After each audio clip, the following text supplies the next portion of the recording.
if you wanted to have this come back, we have enough stuff on an August agenda that we want you back here in August anyway. So we can take the contract, we can bring it back to you in August. And we'll bring back the committee charge as well. And just one quick question. This was also included with it? That was included as an informational item. The original intent of the SELCO automation system when it was created in 1981 was that the SELCO would cover 35% of the operating costs and that the libraries would cover 65% of the operating costs, with the idea that if SELCO ever went away, the majority of the operating costs would be covered by the libraries so that you would not see a degradation in service. And this is his financial history of the Horizon system since we went live in September of 2000. This is 2004. We went live in September of 2003. So Amy did the complete financial history. And so as you can see, we are in an inverse ratio to what was the original intent of the board. I don't know that anybody other than me remembers that original intent of the board because I'm just so old and I've been here for so long time. It really has been like this for so long that this is the new now. This is the reality. But it was just to show the type of financial contribution that SELCO is making from state funds on your behalf. So that's the purchase of the servers, the fan that Don is talking about, the telecommunications costs, the licensing of Horizon, the training of staff, all of those things. But I thought those were capital costs. No, this is operational and capital.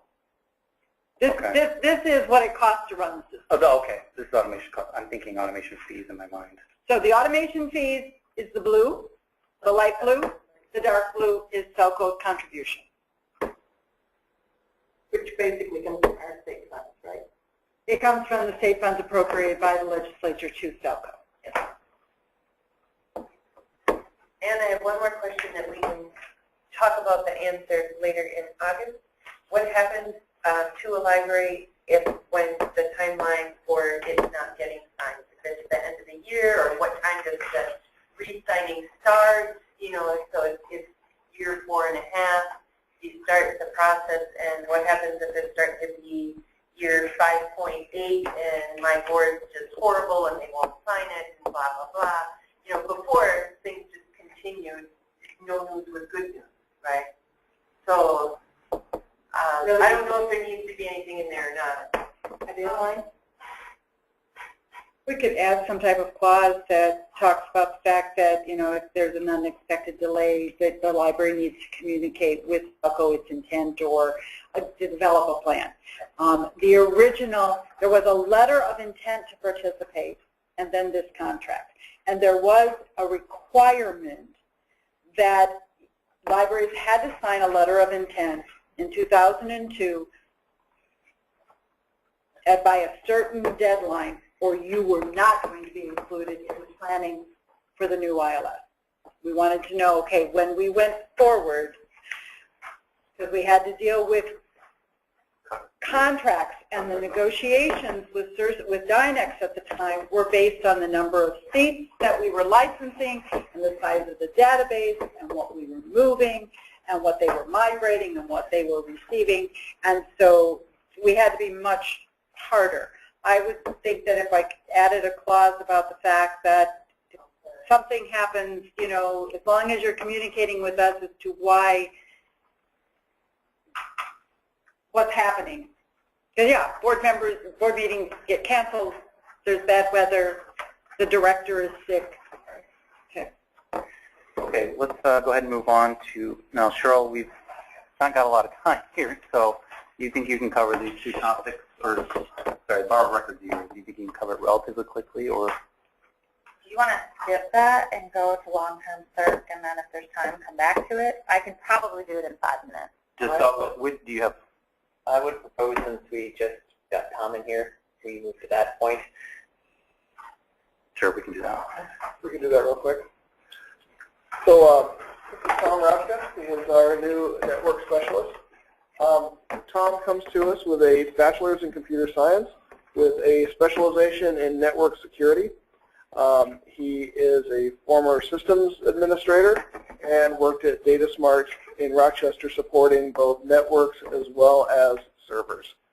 So Tom has deep experience and education in the field, and he's already making a difference. He's taken his first help desk shifts this week, and as I mentioned during the discussion of the DNS project, he has taken responsibility for the DNS overhaul and is soon going to be taking responsibility for upgrading the sonic wall routers at the public libraries, which you'll see on next month's project report because we expect to be underway by then. So this is Tom. Welcome, Hey, Tom. Tom.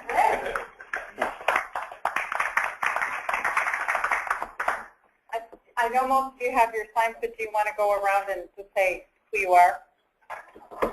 Wait a minute. You're going to have to refer to these for the next 6 months anyway. Sure, go ahead, start. Go, Peggy Hayner, March Library, Albert Lee. Michelle McCautry, Wabasha Public. Mary Kate Beltis, the Owatonna Public Library. John Pfeiffer, Owatonna, Sioux County, Florida. Mike Harrison, Chapel Public. Pat Johnson, Stewartville Public. James Hill, Zumbrota Public. Charlie Sparks, Preston Public. Brad Haugen, Lewis High School. Sherry Wilson, St. Charles Public. And Ann Hogan. And Wilkinson. Welcome to Tom. Let's move on to, let's go ahead and do the long-term circ history, and then if we have time, we'll catch up to the bar record cleanup. Okay. All right.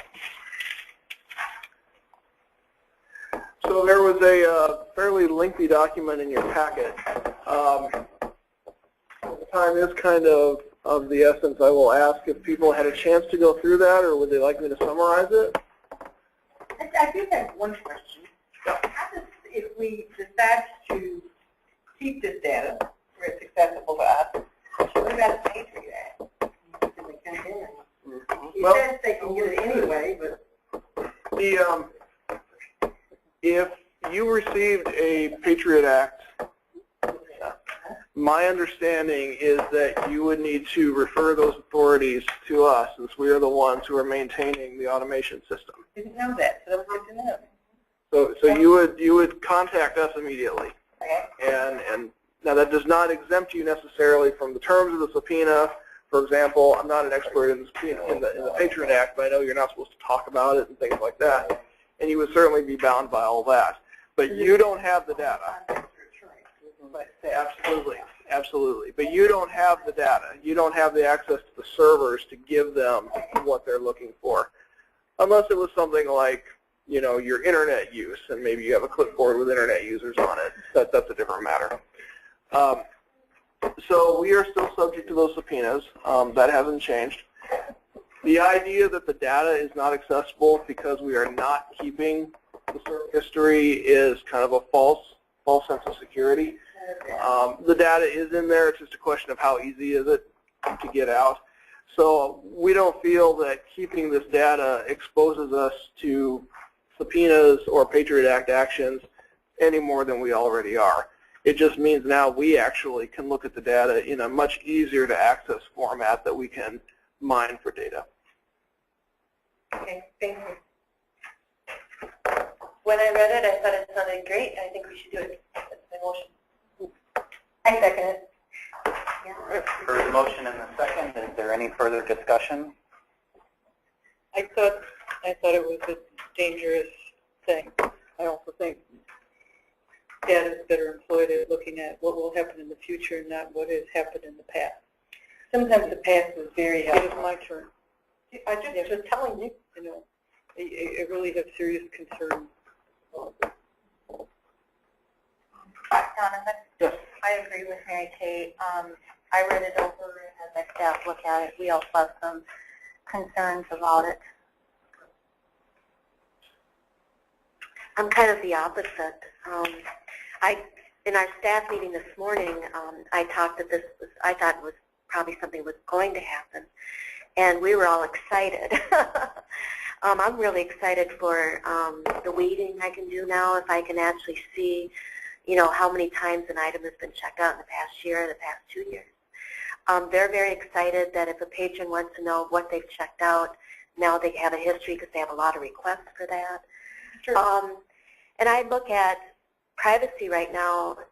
We have so little control of it, not just with what we're keeping, but with, you know, anybody can see where I live, you know, my tax records, my employment, and some of that is just from, you know, signing a survey at Menards, you know, not knowing that that was my privacy. I was giving it away.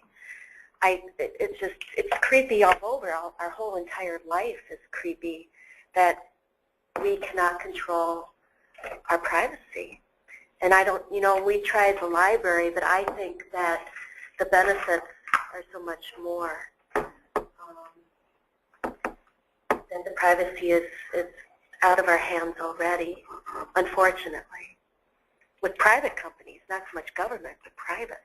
Right. So I imagine at some point you had to have a discussion about whether or not this was turned on in the beginning.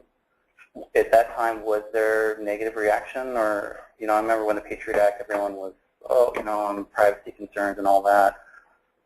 I'm just curious.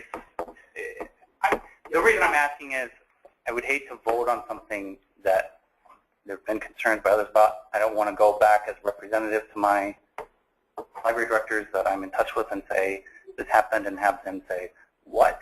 Without actually getting feedback.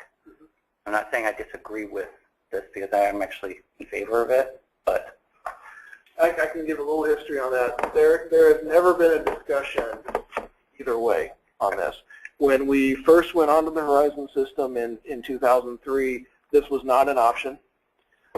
It became an option for us in an upgrade a number of years ago. I'd have to go back and check my notes, but it's been at least 3 or 4 years.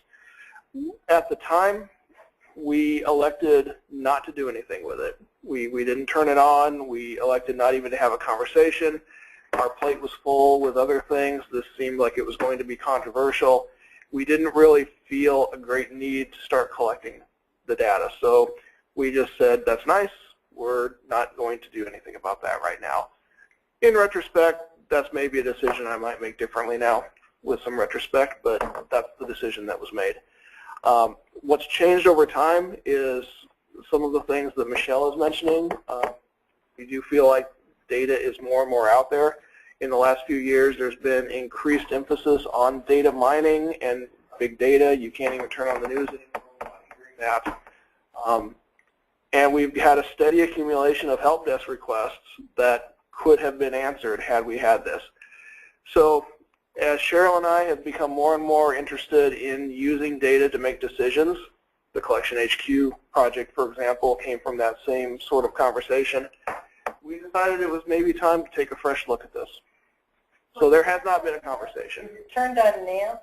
We turned it on a couple of weeks ago as a test so that we would have a better idea of what was in it, but we have not been using the data. But basically the data is going to stay out there. Can you turn it off? Or? Oh, yeah. Yeah, we can absolutely turn it off, and we will turn it off if that's the way the decision... Well, be careful. Turn it off is a misnomer in that the data is still there. The logs, the logger files are still there, and even if we turn on this methodology, the logs are still there. Yeah, they're still database files. Still available. Yes. And somebody came to you with a court order.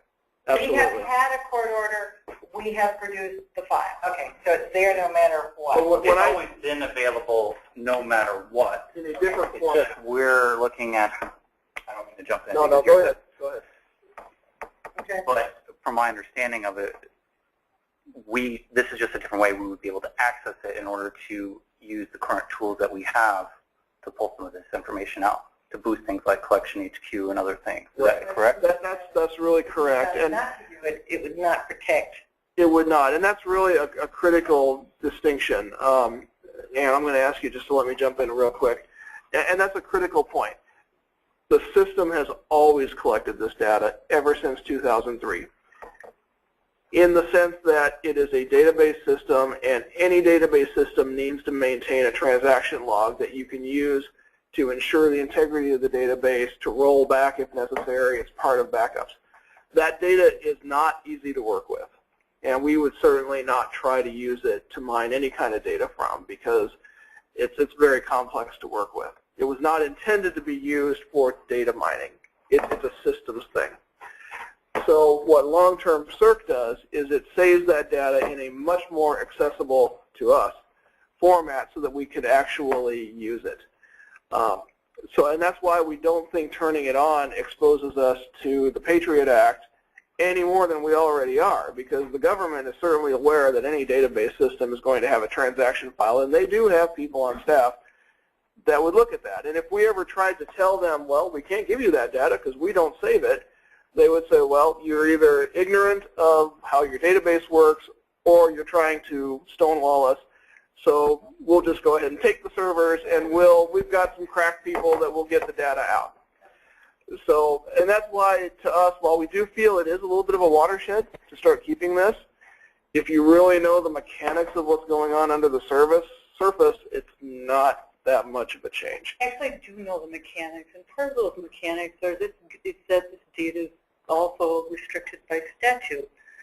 So if I have someone walk into my library dressed in a uniform and says to an inexperienced part-time person who works 20 hours a week and is hard of hearing and says, I want to know who has this checked out.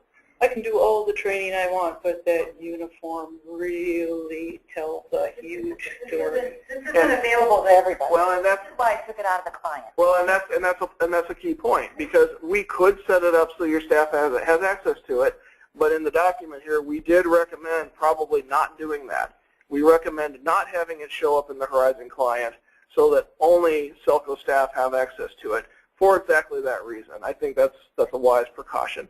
And you've been trying to get something in for a while. Yeah, I have. Because I think what I'm afraid of is that if what we've done with other kind of important decisions like this is we've kind of let them go forward and forward for comment, right? So I was wondering if that would be the process today, that we would be kind of like saying, no, we're done with it, or we would want to have it go forward for open comment for everyone.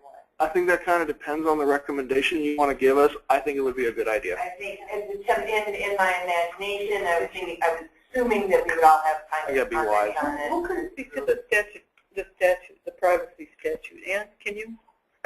The data privacy statute is that it's the linking of a patron's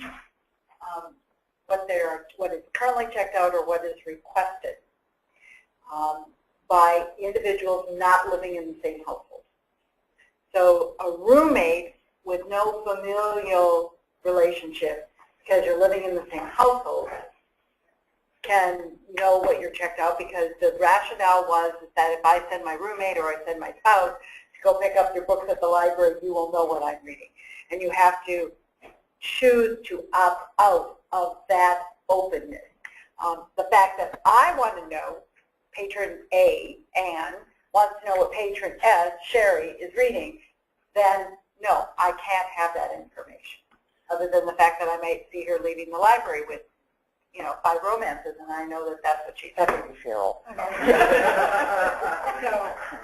And that's again why we thought that not having to deal with the training issue of the 20-hour work person, not making this available. So as far as your staff are concerned, that once that the link between what is checked out and what is and the patron is broken at the time of check-in and check-in, that you would know that we could run reports that would be able to meet needs, and not necessarily are we looking at direct, Ann Hutton has this, versus you have groups of patrons who are more interested in this or that, correct? We're not looking at wanting, on the flip side,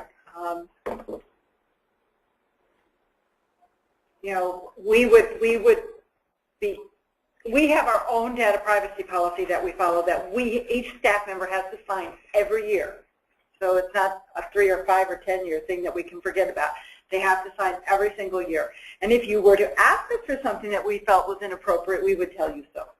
I'm not the expert on this, but my understanding of the statute is that it does not say we cannot collect the data. It governs what we are allowed to do with the data. And the statute says is that it can be shared as needed for appropriate library functions, which means that I have access to your interlibrary loan data because I'm lending you things. And you have access to my patron data because my patron may be a risk because they have overdue fines. So we're already sharing amongst library staff in order to maintain our operation. So if you could just answer one question to maybe help clarify all this, exactly how would one get this data? Either through Web Reporter or through a help desk ticket request for an SQL report? Are those the only two means? Or through Collection HQ? Not through Collection HQ. Okay. You would be able to contact the help desk, and we would be able to provide the data to you. Now, from a technical perspective, we could create Web Reporter reports that you and your staff could run. We're recommending against that for the exact same reason that we're recommending it not be in the client. Well, first, there's a motion and a second on the floor. I personally am okay not sending this out for comment because I think it's just going to open up a lot of confusion, and I think that just turning this on is a little bit different than the actual accessing of this data. But the motion on the floor was to, can you read it back to the, did you write it? No, I just read through it. To approve this recommendation, I believe. That's what I wrote down, and I was thinking that maybe because of the significant differences of opinion, this should be a roll call vote. I have a chart. So the motion on the floor then is to adopt it, but has it been clarified? I mean, is it with or without the going for comment? And I don't know how you amend motions. The motion right now is that as you have made it and as Peggy has seconded it, that it is simply to accept the recommendation from the staff. And the recommendation from the staff is to turn it on with no comment? We did not address that. So we weren't really trying to recommend for or against a comment period. Staff was recommending that we turn it on, that it not be on the client, and that it not be within the public Web Reporter suite, that in order to access the data, that a request had to come to SELCO staff, so that there would be a buffer. I strongly feel that it's important for us to have a period of comment. That my position for that, because I think that helps build transparency in our organization, and so I think that that's an important thing. So I'm actually going to vote against my own motion. Well, then you should. I'm going to request that you withdraw. Yes, withdraw it. Withdraw, and then. Or you can amend your motion and see if the seconder will accept. Yes. Okay, I want to amend my motion that it's with comment, with the time for comment. And Peggy, are you agreeing? No, I'm not. That's okay. All right, so then I would request, as James said, that you withdraw the motion completely. So the motion's been withdrawn. There's no motion on the floor. We're talking. If anybody wishes to make a motion. Somebody could. I will motion that we accept this recommendation without a comment period. I second it. There's been a motion and a second. Is there any further discussion? We're going to do a roll call vote on this one. Okay. So I've got Ann. Let's see. Michael. Yes. Jerry. Yes. Brad. Yes. I'm going to come back to the board members. Donovan. Yes. James. Yes. Pat. Monica. Yes. Mary Kay. No. Michael. Michelle. Yes. Peggy. Yes. Okay. So we have 1, 2, 3, 4, 5, 6, 7, 8 yes votes, 1 nay vote, 2 abstentions. And board members, how do you want to be recorded? How do we normally vote? Well, I think that comes back to this idea that the board members are really here as liaisons. That's what I'm thinking. I don't really have a vote, is the way I'm looking at it. So I I'm think you can express an opinion. I think we should. My opinion would be yes, Okay. but vote-wise, I don't think I can vote. All right. So I'll just Charlie. And I asked that not be recorded then. Yep. Okay. Got it. So we have the motion passes with the strong majority. Okay. I think, Cheryl, can you do this in 3 minutes, or do you want to put this off? I'm not sure what you have intended for this. So. Basically, it was. I'll do it quickly. It was a follow-up to our discussion from the last meeting where you had brought the proposal. Yeah. Oh, sorry. You looked at me. So it was a follow-up to that where the proposal at that point when we left the meeting was that we would delete sort of the blocks that were superfluous and stopping expired patrons, you know, the umbrella type blocks, and then we would come up with a time period for old fines.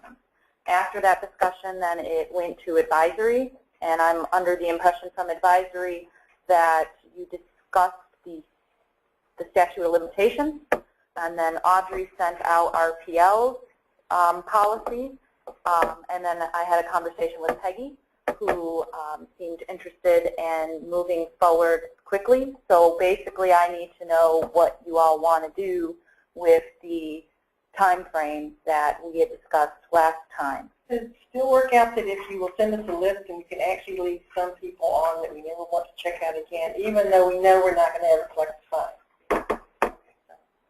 You could.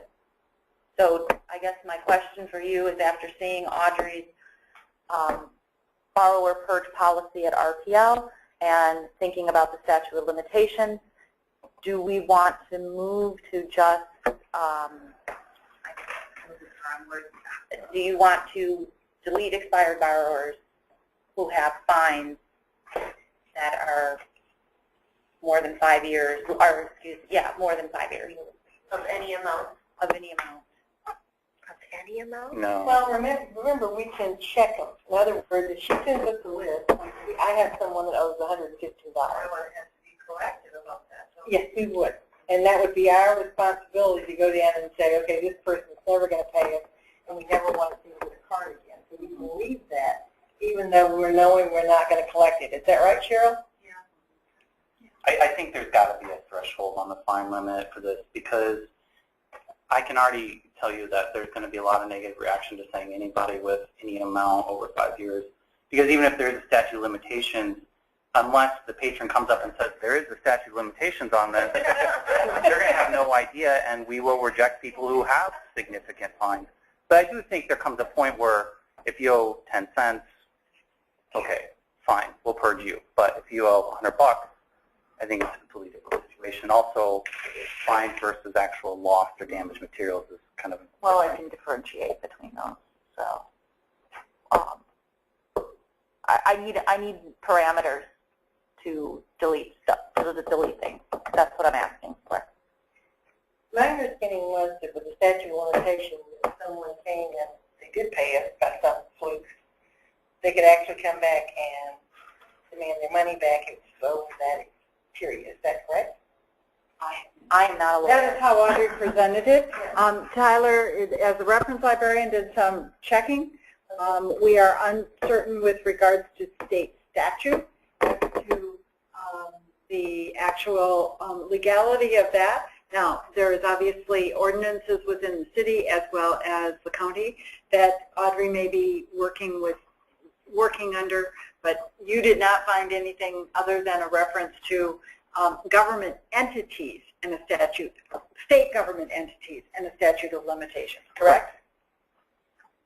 So it could be that there's city law or city ordinance, or that the city attorney has defined the state statutory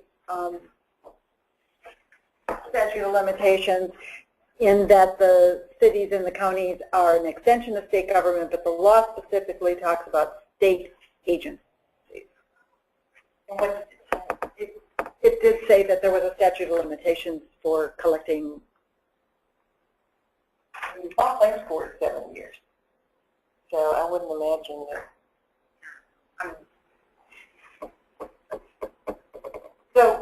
James had a proposal last time that gave some fairly, I thought, rational parameters that you could defend people with, I think it was under $10 that they would be purged, or was it 5? I don't remember now. Everyone has a different price point, in their mind. Now I'm thinking 5, but I may have said 10 at the time. I honestly don't recall. My brain's fried right now. Come back to this in the August meeting. I think that might be what we need to do. I think we'll have to bring it back. But I think I would really request that this committee members think about if there is a price point, and I would want you to be prepared to bring that price point back. But it's associated with the number of years, right? So is the number of years determined? Do we know what we're taking for the number of years? Come with the price and the number of years. So do we have a list of what we're taking to the next meeting? Because there's a lot. Yep, it's already posted in the agenda. Records, the contract, the charge, and then we need input from you as part of your responsibilities to help plan the user group meeting in September. And there was one more thing that I thought we were taking to them, or 2 more things that we were taking to them in August. The collection development LTA project, and there is one from the ILS team about Horizon table customization.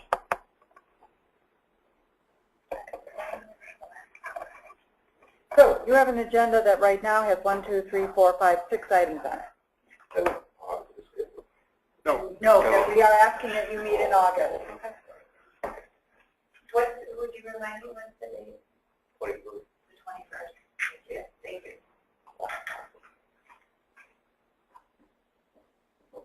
Are there any announcements? If not, then we've reached the agenda and the meeting is adjourned.